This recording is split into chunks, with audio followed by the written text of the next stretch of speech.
여러분, 아침마다 글씨가 번져 보이고 화면이 뿌옇게 느껴지시나요?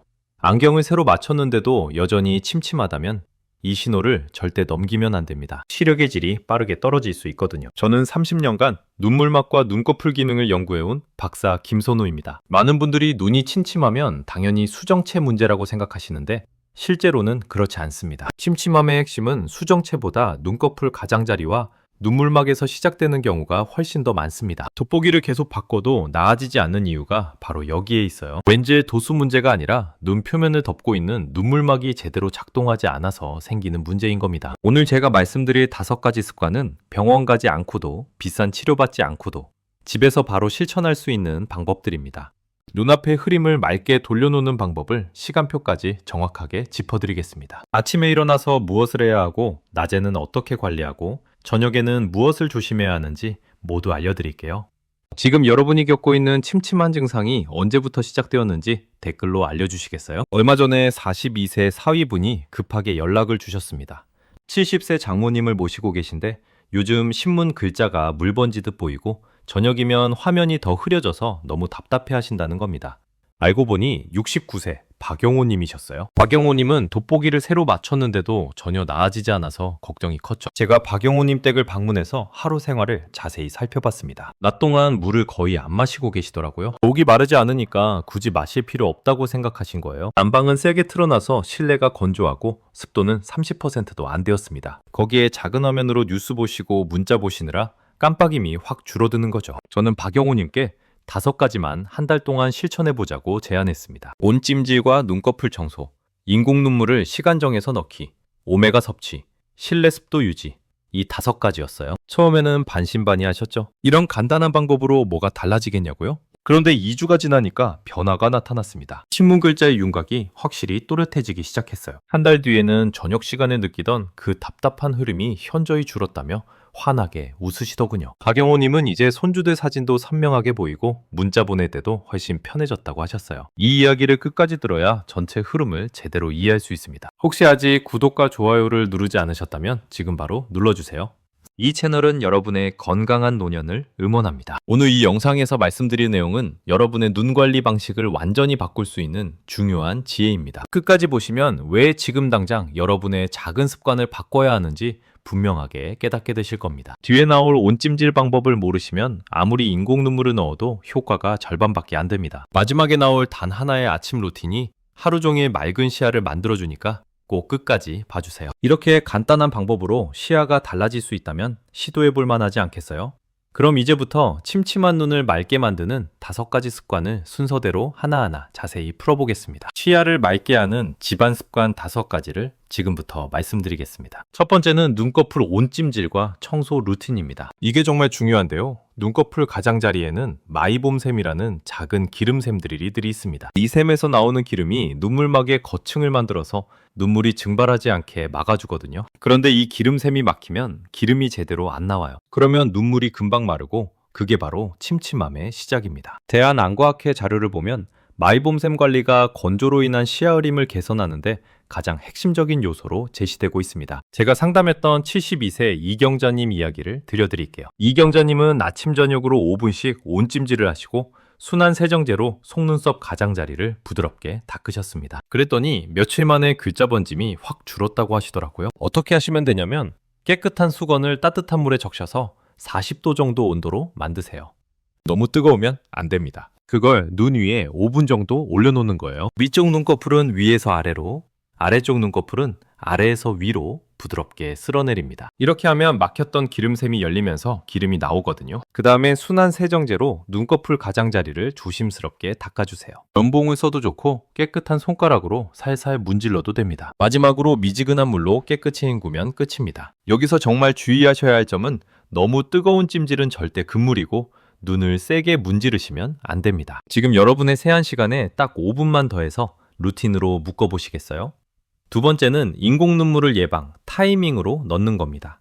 많은 분들이 눈이 뻑뻑하고 불편해질 때 인공 눈물을 넣으시는데 이건 이미 늦은 겁니다. 각막이 마르기 시작하면 미세한 상처가 생기거든요. 그래서 마르기 전에 미리 넣어야 합니다. 서울대학교 연구팀과 해외 의과대학 자료를 보면 무방부제 인공 눈물을 규칙적으로 사용한 사람들의 시력의 질 지표가 크게 개선되었다는 보고가 있습니다. 역기 8세 장도윤님 사례를 말씀드릴게요. 장도윤님은 기상 직후, 식사 후, 오후 4시, 취침 전 이렇게 하루에 정확히 6번 시간을 정해서 인공 눈물을 넣으셨어요. 그랬더니 저녁만 되면 심해지던 흐림이 확 완화되었다고 하셨습니다. 구체적으로 어떻게 하시면 되냐면 먼저 손을 깨끗이 씻으세요. 그 다음 아래 눈꺼풀을 살짝 당겨서 주머니를 만들고 거기에 인공 눈물 한 방울을 떨어뜨립니다. 그리고 눈을 감고 1분 정도 가만히 있으세요. 이렇게 하면 인공 눈물이 눈 전체에 고르게 퍼집니다. 취침 전에는 점성이 높은 밤 타입 인공 눈물을 쓰시면 자는 동안 눈이 마르는 걸 막아줍니다. 여기서 중요한 건 하루에 여러 번 사용하실 거면 무방부제 제품을 꼭 선택하셔야 한다는 겁니다. 방부제가 들어간 제품을 자주 넣으면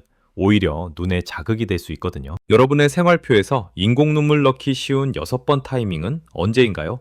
한번 정해보세요. 세 번째는 오메가 섭취로 기름층의 질을 개선하는 겁니다. 눈물막의 거층은 기름으로 되어 있는데 이 기름의 질이 좋아야 눈물이 천천히 증발합니다. 오메가 지방산이 바로 이 기름층의 점도를 개선해서 눈물 증발을 늦춰주는 역할을 해요. 도쿄 의과대학과 하버드 의과대학 발표를 보면 오메가를 꾸준히 섭취한 사람들의 눈물 증발 속도와 건조 증상 점수가 유의하게 개선되었다는 결과가 나왔습니다. 66세 윤미정님은 등푸른 생선을 주 2회 드시고 오메가 보충제를 병행하셨는데요. 4주 지나니까 인공 눈물 사용 횟수가 눈에 띄게 줄었다고 하셨어요. 어떻게 드시면 되냐면 식후에 EPA와 DHA가 합쳐서 1000mg에서 2000mg 정도 되는 보충제를 꾸준히 드시면 됩니다. 또는 고등어, 정어리, 연어 같은 등푸른 생선을 주 2회 이상 드시는 것도 좋습니다. 생선을 드실 때는 구워서 드시거나 찌는 게 좋고 튀기면 좋은 기름이 파괴되니까 피하세요. 주의하실 점은 혈액을 묽게 하는 특정 약을 드시는 분들은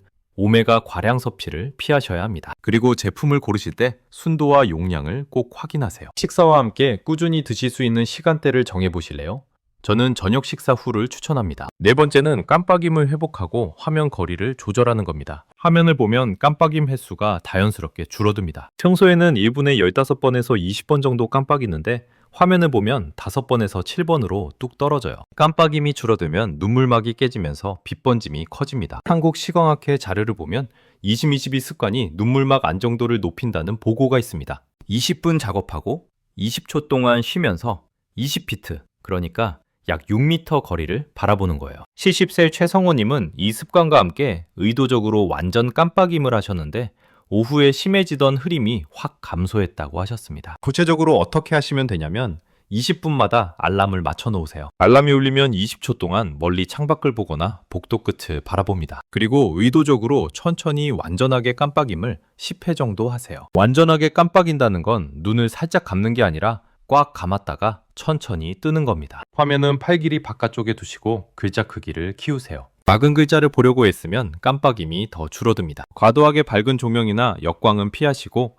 화면 밝기를 주변 밝기와 비슷하게 맞추세요. 휴대폰에 알림을 걸어서 깜빡임 휴식을 시작해 볼까요? 5번째는 습도와 공기 환경을 다잡는 겁니다. 실내가 건조하면 눈물 증발이 엄청나게 빨라집니다. 특히 겨울철 난방할 때나 여름철 에어컨 틀 때 습도가 확 떨어지거든요. 낮은 습도는 눈물 증발을 크게 촉진합니다. 대한안구표면학회 자료를 보면 실내 습도를 40%에서 50%로 유지하는 게 건조 증상의 빈도와 강도를 낮춘다는 결과가 제시됩니다. 13세 김은자님은 가습기를 틀고 물컵도 여러 개 놔두는 증발식 방법을 쓰셨어요. 거기에 난방 온도도 조절하셨는데 아침에 일어났을 때 느끼던 눈 이물감이 확 줄었다고 하셨습니다. 어떻게 하시면 되냐면 거실과 침실 습도를 40%에서 50%로 맞추세요. 습도계를 하나 사시면 편합니다. 난방 온도는 20도 안팎으로 유지하시고 너무 높이지 마세요. 통풍구 바람이 얼굴로 직접 오지 않게 방향을 조절하는 것도 중요합니다. 바람이 얼굴에 계속 닿으면 눈물이 빨리 마르거든요. 주의하실 점은 습도를 너무 높이면 곰팡이가 생길 수 있으니까 환기를 꼭 병행하셔야 합니다. 하루에 한두 번은 창문을 열어서 공기를 환기시켜주세요. 현재 여러분 집안 습도는 어느 정도인지 점검해 보셨나요? 모르신다면 오늘 당장 확인해 보세요. 자, 지금까지 시야를 맑게 하는 5가지 집안 습관을 말씀드렸습니다. 이제 이 5가지를 실제 생활 속에 붙이는 확장 루틴을 더해서 실천 성공률을 높여보겠습니다. 맑은 시야를 되돌리는 생활 설계 8가지를 지금부터 자세히 말씀드리겠습니다. 첫 번째는 아침 루틴 묶기입니다. 기상 직후는 각막이 가장 마른 시간대입니다. 자는 동안 눈을 감고 있었지만 공기가 건조하면 눈꺼풀 사이로 수분이 빠져나가거든요. 그래서 아침에 일어나면 눈이 뻑뻑하고 침침한 겁니다. 세안 전후 순서를 고정해서 습관으로 만드는 게 중요합니다. 어떻게 하시면 되냐면 기상하자마자 인공 눈물 한 방울을 먼저 넣으세요. 그 다음 따뜻한 수건으로 온찜질을 5분 하시고 가벼운 눈꺼풀 스트레칭을 연속으로 묶는 겁니다. 눈꺼풀 스트레칭은 눈을 크게 떴다가 천천히 감는 동작을 10회 반복하는 거예요. 이 3가지를 아침에 연달아 하시면 하루 종일 눈이 훨씬 편합니다. 여러분의 아침 일정에 몇 분이나 할애할 수 있을까요? 10분이면 충분합니다. 두 번째는 점심 전 화면 휴식을 고정하는 겁니다. 오전에 집중해서 일하거나 화면을 보면 눈물막이 불안정해집니다. 알림을 설정해 놓지 않으면 깜빡하고 넘어가기 쉬우니까 소리와 진동을 함께 설정하세요. 어떻게 하시면 되냐면 20-20-20 알림 앱을 휴대폰에 깔아서 사용하시면 됩니다. 알람이 울리면 멀리 보기와 완전 깜빡임을 10회 하세요. 이게 습관이 되면 오후에 느끼는 눈피로가 확 줄어듭니다. 어떤 작업 사이에 끼우면 가장 덜 끊길까요? 본인 스케줄에 맞춰서 타이밍을 정해보세요. 세 번째는 저녁 환경을 재설정하는 겁니다. 저녁 시간은 조도 불균형과 건조가 겹치는 시간대입니다. 실내는 어두운데 화면만 밝으면 눈이 더 피곤해지거든요. 밝은 화면과 어두운 실내의 대비를 줄여야 합니다. 어떻게 하시면 되냐면 스탠드 같은 간접 조명을 추가하세요. 화면 뒤쪽에 은은한 조명을 켜놓으면 눈의 부담이 확 줄어듭니다. 화면 밝기는 자동 조절 기능을 켜놓으시고 취침 전에는 점성이 높은 인공 눈물을 꼭 넣으세요. 조명 위치를 오늘 바로 바꿔볼까요? 간단한 변화지만 효과는 큽니다. 네 번째는 주간 식단에 등푸른 생선을 예약하는 겁니다. 오메가 보충제도 좋지만 식단에서 직접 섭취하면 보충제 의존도를 줄일 수 있습니다. 짠! 양념과 튀김 조리는 피하셔야 합니다. 좋은 기름이 다 파괴되거든요. 어떻게 하시면 되냐면 주간 식단표를 만들어서 고등어나 연어를 이틀 정도 고정으로 넣으세요. 남은 날에는 호두나 아몬드 같은 견과류를 소량씩 드시면 됩니다. 이번 주 장보기 목록에 무엇을 추가하시겠어요? 고등어 1마리, 연어 1토막이면 충분합니다. 다섯 번째는 이동 중 바람을 차단하는 겁니다. 밖에 나갈 때 찬바람을 직접 맞으면 눈물 증발이 가속됩니다. 특히 겨울철이나 바람 부는 날은 더 조심하셔야 해요. 직접 바람을 오래 맞지 않도록 주의하세요. 어떻게 하시면 되냐면 보행하실 때 챙이 있는 모자를 쓰시면 바람을 어느 정도 막을 수 있습니다. 차량에 타셨을 때는 송풍구 방향을 가슴 아래쪽으로 조절하세요. 얼굴 쪽으로 직접 바람이 오지 않게 하는 게 중요합니다. 출퇴근길에 바꿀 수 있는 한 가지는 무엇인가요? 모자 하나만 추가해도 달라집니다. 여섯 번째는 청결 도구 세트를 만드는 겁니다. 필요한 물건들을 미리 세팅해 두면 꾸준히 실천하기가 훨씬 쉽습니다. 자극적인 세정제는 절대 피하셔야 하고 순한 제품을 선택하세요. 어떻게 하시면 되냐면 순한 세정제, 소형 수건, 인공 눈물, 타이머를 한 곳에 모아서 보관하는 겁니다. 세면대 옆 서랍이나 바구니에 넣어두시면 아침에 바로 손이 갑니다. 집에서 어디에 두면 가장 편하게 꺼낼 수 있을까요? 동선을 생각해서 위치를 정해보세요. 일곱 번째는 수분 섭취와 카페인을 조절하는 겁니다. 몸이 탈수 상태가 되면 눈물 생산도 줄어듭니다. 물을 충분히 마셔야 눈물도 충분히 만들어지거든요. 늦은 밤에 물을 과다하게 마시면 수면을 방해할 수 있으니 주의하세요. 어떻게 하시면 되냐면 오전에 물컵 2잔을 마시시고 오후에 1잔, 저녁에는 소량만 드세요. 카페인은 이뇨작용을 해서 몸에 수분을 빼내니까 오후 초반까지만 드시는 게 좋습니다. 저녁에 커피나 녹차를 마시면 잠도 안 오고 몸도 건조해지거든요. 하루 물 마시는 시간대를 정해두실래요? 스마트폰 알람을 활용하세요. 여덟 번째는 주 1회 점검일을 정하는 겁니다. 체감 변화를 기록하면 동기가 계속 유지됩니다. 과도한 기대는 하지 마시고 추세를 보는 게 중요합니다. 한 번에 완벽하게 좋아지는 건 아니니까요. 어떻게 하시면 되냐면 흐림을 느끼는 시간대, 인공 눈물 사용 횟수, 화면 사용 시간을 노트에 간단히 체크하세요. 매주 같은 요일의 기록을 보면서 개선 추세를 확인하는 겁니다. 첫 점검일을 무슨 요일로 정해볼까요? 일요일 저녁이 좋을 것 같습니다. 지금까지 8가지 생활 설계를 말씀드렸습니다. 처음부터 다 하려고 하지 마세요. 이 중에서 3가지만 골라서 2주 동안 해보시고 익숙해지면 나머지를 하나씩 추가하세요. 그러면 무리 없이 습관으로 만들 수 있습니다. 이제 오늘 내용을 정리하면서 딱 하나만 실천할 수 있는 핵심 제안을 마지막으로 드리겠습니다. 오늘의 핵심을 다시 정리해 보겠습니다. 침침함의 많은 부분이 수정체 문제가 아니라 눈물막과 눈꺼풀 가장자리에서 시작된다는 사실, 이게 가장 중요합니다. 많은 분들이 이걸 모르고 계속 돋보기만 바꾸시거든요. 잘못된 상식은 뭐였을까요? 돋보기를 자주 바꾸면 해결된다는 생각. 인공 눈물은 불편할 때만 넣으면 된다는 습관. 이런 것들이었습니다. 반대로 올바른 관리는 뭐였죠? 눈이 마르기 전에 미리 넣는 인공 눈물, 막힌 기름샘을 여는 온찜질과 청소, 오메가로 기름층을 튼튼하게 만드는 식단, 깜빡임 회복, 습도 유지, 이 5가지였습니다. 만약 관리를 놓치면 어떻게 될까요?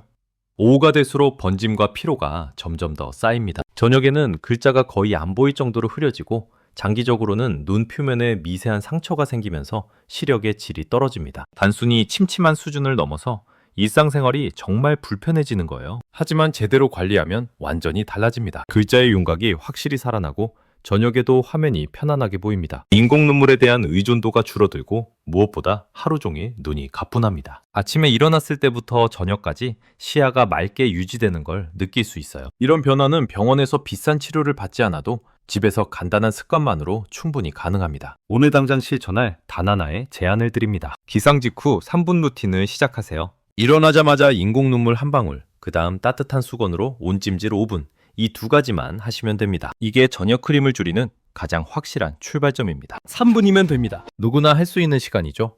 다음 영상에서는 눈꺼풀 가장자리 세정의 올바른 손동작을 영상으로 보여드리고 시간별 인공 눈물 스케줄을 더 세밀하게 짜드리겠습니다. 그리고 나이별로 달라지는 눈 관리 포인트도 함께 알려드릴 예정이니까 꼭 다음 영상도 봐주세요. 소중한 분에게 카카오톡으로 이 영상을 보내주시거나 페이스북에 공유해주세요. 이 정보 하나가 누군가의 눈 건강을 지킬 수 있습니다. 특히 침침함 때문에 고생하시는 부모님이나 지인분들께 꼭 전해주세요. 구독과 좋아요, 알림 설정까지 부탁드립니다. 댓글로 어디서 시청 중이신지 남겨주세요. 오늘부터 눈 건강을 위해 실천하고 싶은 다짐을 적어주시면 다른 시청자분들에게도 큰 힘이 됩니다. 여러분의 작은 실천이 맑은 시야를 되찾는 시작입니다. 건강한 노후는 선택입니다. 오늘부터 올바른 선택을 하세요. 감사합니다. 여러분은 5가지 중 무엇부터 시작하시겠나요?